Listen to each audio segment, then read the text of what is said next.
Germán Dragomosa, bienvenido al Pentáculo. Encantado. Germán, ¿cuántos años llevas investigando las psicofonías? Muchos años. Te diré que el primer libro que leí, no impuesto por los padres ni por los profesores, fue el célebre tratado de metapsíquica del profesor Richet, que lo subtitula 40 años de investigaciones en este campo de lo paranormal. Entonces tenía yo 12 años. Luego, ya estudiando filosofía, me di cuenta que si realmente los fenómenos paranormales eran auténticos, es decir, si al margen del fraude, que en toda actividad humana hay fraude, que al margen del fraude realmente se podía decir que había hechos verificados, entonces eso tendría una trascendencia enorme para el hombre. Desde el punto de vista filosófico, pues era, claro, de una importancia indiscutible. Bien, y esto fue lo que me llevó, pues tendría yo entonces 18, 19 años, ya no solamente a ver la parapsicología como fenómenos curiosos, más o menos interesantes, sino como hechos que merecían toda nuestra atención. ¿Cómo empezó tu afición por este mundo?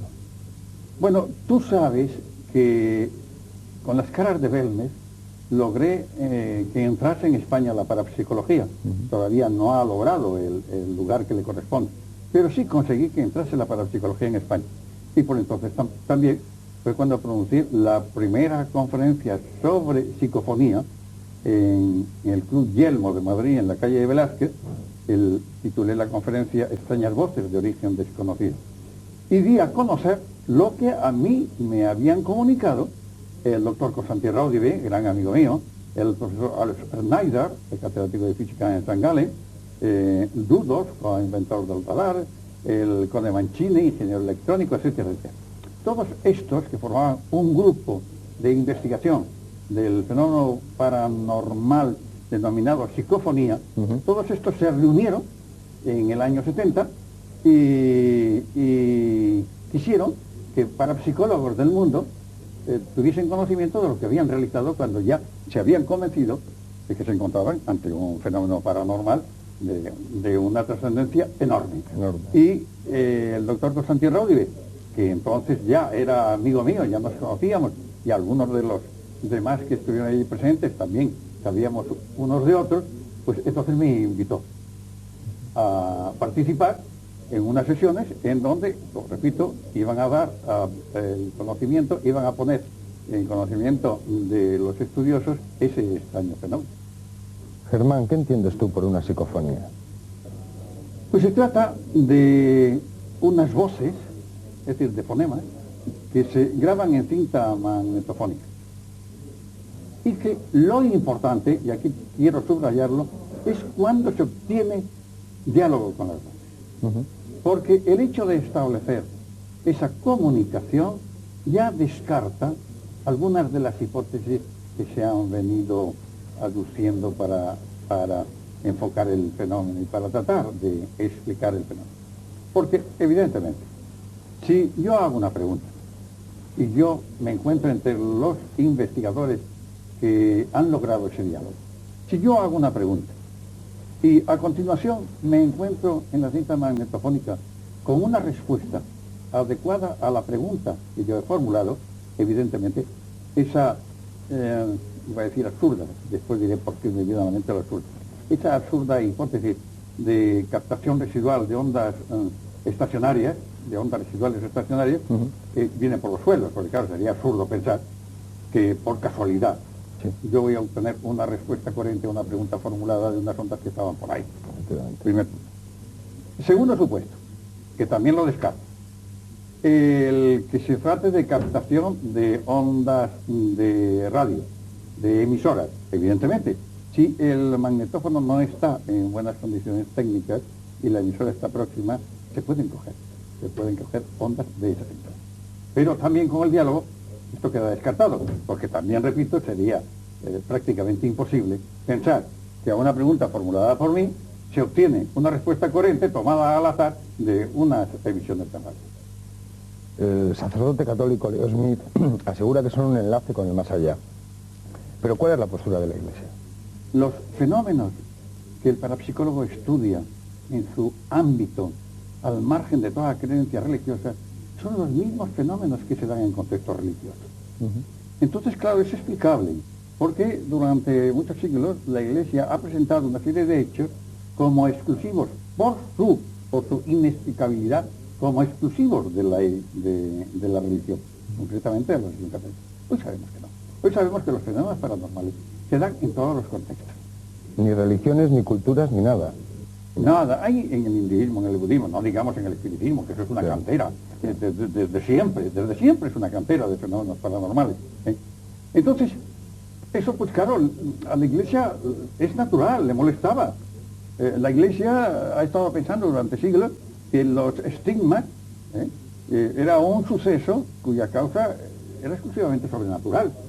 Y hoy nos encontramos con que estigmas tan semejantes como los puedan tener un santo de la Iglesia Católica se encuentran en personas completamente profanas e incluso que no creen, como por ejemplo Otomo, un hamburgués que a los 42 años acudió a un médico para que le librase de una penosísima enfermedad. ¿Cuál era esa penosísima enfermedad? Pues nada, que durante 20 años, en viernes alternos, le salían los estigmas pasionarios. Bien. Digo que la Iglesia no los negaba, pero se encontraba incómoda.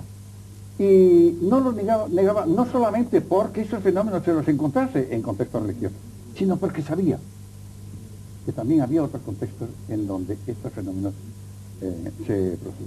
Entonces su postura es fraude. Pero cuando en ocasiones se encontraba con que no podía mantener la tesis de fraude, decía, bueno, se trata de unos pocos hechos que se encuentran por ahí aislados y que tienen una causa preternatural, es decir, diabólica. Sí.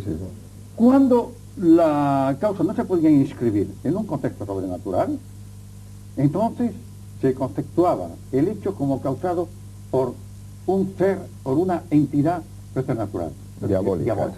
Sí, así, por ejemplo, nos encontramos que hasta la edición del Ritual Romano de 1953 se decía que las precogniciones, es decir, conocimiento del futuro, xenoglosia, hablar y escribir lenguas desconocidas para la persona que se manifiesta o que escribe, levantar pesos completamente impropios para la edad o para la constitución de la persona, resultando incomprensible que esos pesos determinadas personas puedan levantarlos. Bueno, estos eran, entre algún que otro fenómeno más, no voy a mencionar todos, estos eran, son más significativos. estos eran elementos inequívocos de una causa sobrenatural o una causa personal. Si el fenómeno se producía en un contexto sobrenatural, religioso católico, entonces la causa era esa, estaba en ese nivel, la causa era sobrenatural.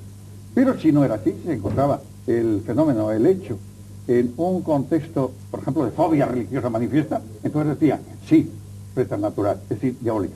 ¿Y por qué? Pues concretamente, con respecto a la precognición, razonaban de la siguiente manera.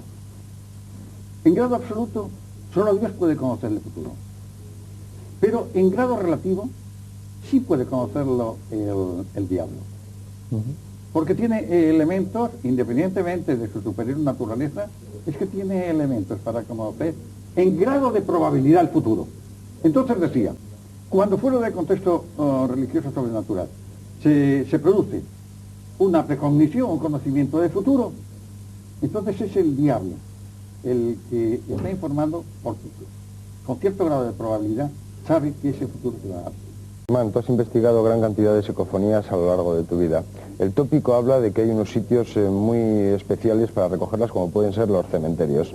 Pero parece ser que esto no es cierto, ¿no? Sí, mira, eso que has dicho está dentro de un sensacionalismo sumamente barato. A mí me produce bastante indignación cuando lo oigo, porque no es exacto. Yo tengo grabaciones extraordinarias en cuanto, en este caso concretamente, en cuanto a dramáticas, obtenidas en mi casa, que afortunadamente nunca ha habido ningún suceso desagradable, no solamente en mi piso, no solamente en mi domicilio, sino en el resto del inmueble en Madrid. Y no solamente en mi casa, sino también pues, en una finca, yendo de viaje, me paro en un motel, pongo el magnetófono y puedo obtener una grabación. Es curioso, sorprendente. Se puede recoger la voz en cualquier lugar. Tengo una experiencia interesantísima. Iba a una finca y había comprado al salir de Madrid, había comprado un libro de filosofía. Cuando salgo para hacer algo, para ocuparme en algo útil, pues mi mujer siempre me pide que no lleve ningún libro, porque es muy probable que tarde en llegar al lugar, sobre todo que no sean libros de filosofía, porque tarde en llegar al lugar. En ese caso, al salir precisamente por Madrid, por la cuesta, bajando por la cuesta Moyano, donde todos sabemos que hay ahí una librería delante, pues nada, me detuve, encontré un libro que hacía tiempo que estaba buscando, no había forma de dar con él, hacía mucho tiempo que no se había reeditado, y tuve la debilidad de parar a mitad de camino, bajarme, tomaba un café, estuve leyendo, después empecé a tomar unas notas, total, que me quedé en aquel lugar a hacer noche. Y como no podía dormir, porque estaba con las ideas dándome vueltas en la mente con respecto a lo que había leído, pues me levanté para llevaba un magnetófono para hacer una experiencia psicofónica. Y me encontré al rebobinar con una voz sumamente desagradable, pero enormemente desagradable, masculina. En ese tono aproximadamente me decía esto: puedo hundirte. Claro, me quedé un tanto sorprendido. Bueno, ¿a qué viene esto? Y a continuación pregunté, bueno, ¿quién es el osado de decirme que puede hundirme? No hay respuesta. No hubo respuesta. Insisto, no hay respuesta.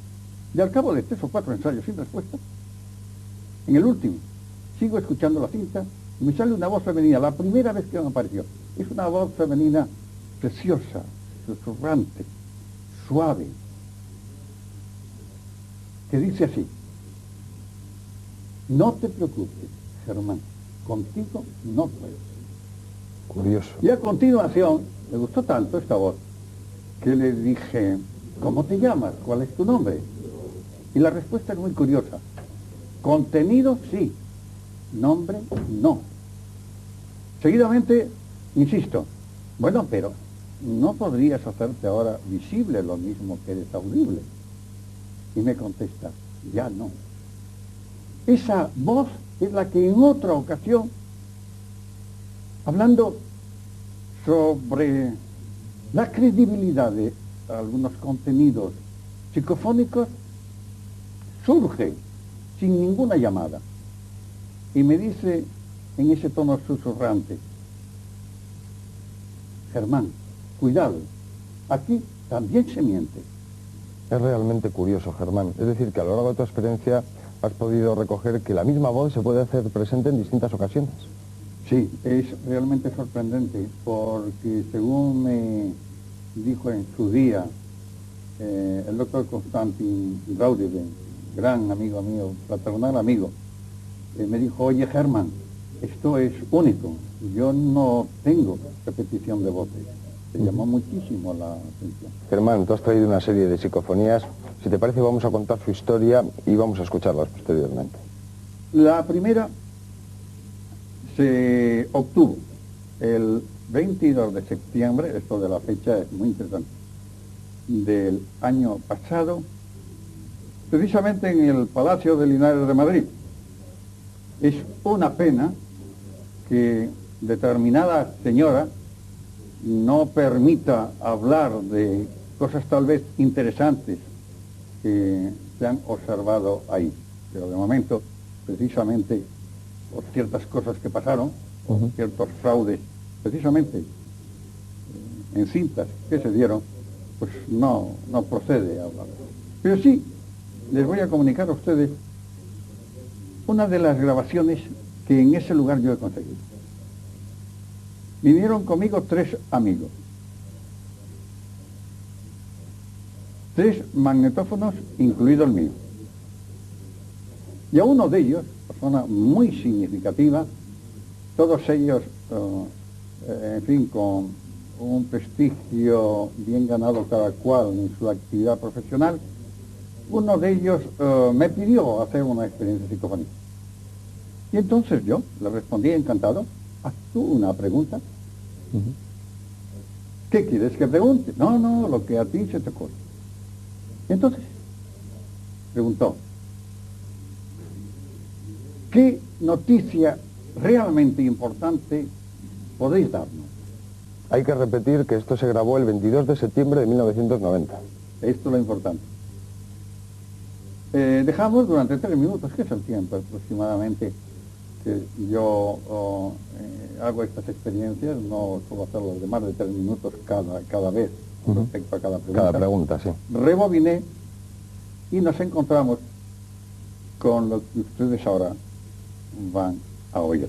Es una voz masculina que en un tono semejante al que yo voy a intentar dar para ustedes, dice así: ¿qué mundo Bagdad? Pronunciando mucho a la D. Y a continuación, la guerra se avecina. Esta psicofonía y las dos siguientes las van a escuchar ustedes 3 veces, porque cuando el oído no está entrenado, hay ciertas dificultades para entender el contenido. El fenómeno psicofónico, los fonemas paranormales, es decir, las palabras, los vocablos paranormales, tienen una morfología específica. Los fonemas no están bien construidos, la pronunciación es defectuosa, y ahí precisamente radica la autenticidad de las grabaciones paranormales en cuanto a palabras, fonemas se refiere. Pues bien, Vamos a escuchar la primera quizá. vamos a escucharla, que son, como repito, 3 veces se van a oír. Vamos a escuchar esta primera. ¿Qué mundo Bagdad ¿Qué y mundo la guerra Bagdad? se avecina? La guerra se avecina. Y es interesante que observen ustedes que en la primera expresión, que el mundo Bagdad, lo que está más claro es precisamente el término más significativo, Bagdad. Y en la segunda expresión, la guerra se avecina, lo que se oye mejor es aquello que es también más interesante, guerra. De tal manera que los dos términos que mejor se pueden oír son Bagdad, guerra. Pero las dos expresiones, repito, son así: ¿qué mundo Bagdad? La guerra se avecina. Vamos a escuchar.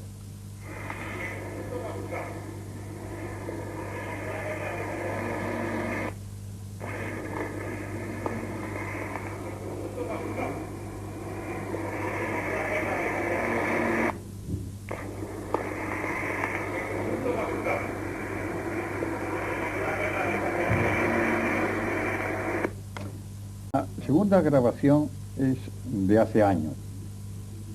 Se trata, como ustedes van a poder ver enseguida, de una voz femenina. Es un tono verdaderamente angustioso. En ese tono angustioso dice: tengo miedo.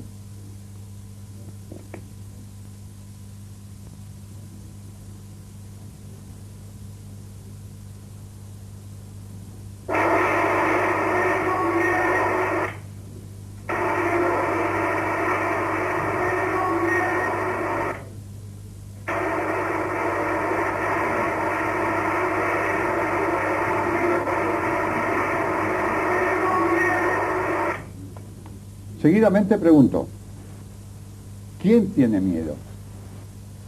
Y he aquí la respuesta.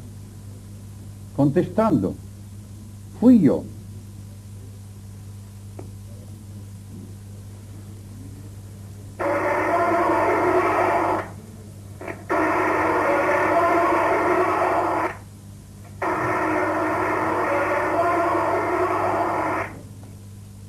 Hay una pregunta que estoy seguro que está en la cabeza de todos nuestros amigos. ¿Por qué siempre se recogen contestaciones tristes, siempre con peligros, con guerras? Nunca se recogen alientos, ánimos, buenas palabras. ¿Por qué? Esto es algo que a mí me ha hecho reflexionar mucho, y es lo que me ha llegado a pensar, que si estas causas fuesen trascendentales, es decir, si surgiera la causa de otros niveles, verdaderamente esas causas estarían en una situación poco grata. Claro está que esto es una hipótesis. Sí. Y quiero subrayarlo. Y ahora bien, también es cierto que mientras una hipótesis no se verifique, Cualquiera, en mayor o menor medida, cualquiera es válida. Germán, ¿qué peligro hay en las psicofonías?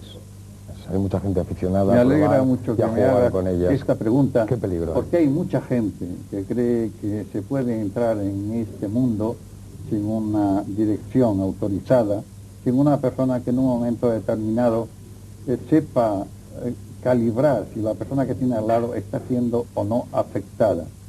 Con mucha frecuencia, ese mal llamado juego de la huilla, la psicofonía y tantos otros fenómenos paranormales con muchísima frecuencia llevan al psiquiatra.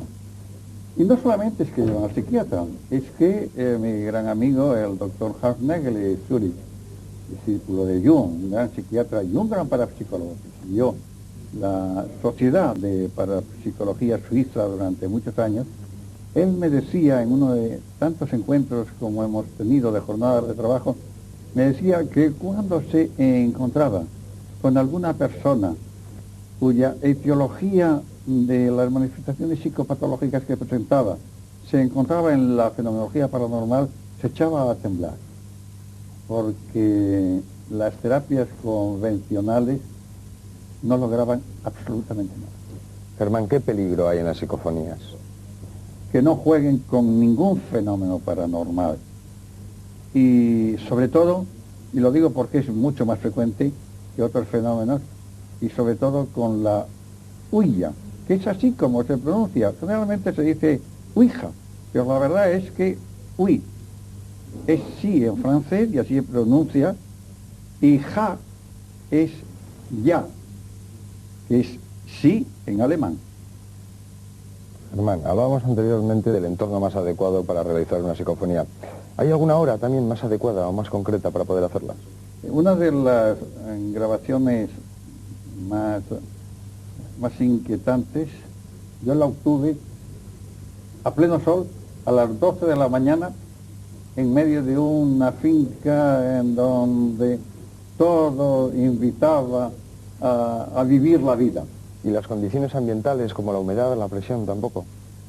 No, es que así piensan también personas como por ejemplo el ya citado Conde Mancini, el electrónico que dirige el Instituto de Investigaciones Psicofónicas de Roma. Yo estoy en continuo contacto con él. O el profesor Alex Schneider, otro de los grandes investigadores, uno de los pioneros con Raudide en este campo del estudio paranormal, de la psicofonía. Todos estos y otros piensan lo mismo que yo, que no. El fenómeno psicofónico es bastante independiente del medio, aun cuando, eso sí, nos encontremos en ocasiones con que las grabaciones paranormales hacen referencias a sucesos que ocurrieron en un lugar determinado. ¿Hay que tomar en serio los mensajes de estas voces? No. Esa voz que he mencionado antes, susurrante, femenina, sumamente grata, esa voz me dijo, ya lo he comunicado, me dijo, cuidado Germán, aquí también se miente. Y es cierto. Al lado de verdades tremendas, a veces al lado de verdades que se cumplen trágicamente, nos encontramos con tremendas falsedades. Germán, hablábamos hace unos días en privado que no hay una literatura editada en castellano muy perfecta sobre el mundo de las psicofonías. Hay fuera, pero aquí no. Sí, hay pero tres libros estupendos del repetidamente citado doctor Constantin Raudi. ¿Pero editados en España? No. Editados en España. Es una pena que no se haya traducido, por lo menos algunos de estos. Todo lo demás que conozco, la verdad es que no vale la pena. Hay estudios monográficos muy interesantes, como por ejemplo el Conde Mancini, pero que han aparecido en revistas especializadas. O por ejemplo el físico inglés Ellis, el profesor Ellis, también. Lo que escribió Jürgenson. Pero todo esto, la mayoría de estos trabajos son monográficos, no se han publicado en libros, salvo el caso de Jürgenson, que tiene, de todos los libros que publicó, tiene dos muy interesantes. Pero, insisto, es una lástima, pero no hay versión española. Germán, podíamos estar horas hablando de psicofonías contigo, pero el tiempo en televisión, como sabes, aprieta mucho. Me ha sido un auténtico placer tenerte con nosotros y ya sabes que siempre que quieras tienes un hueco en Euskadi, en el Pentáculo. Muchas gracias, gracias a ti y, como no, gracias también a ustedes. Esta fue nuestra entrevista con el profesor Germán de Argumosa sobre las voces del más allá.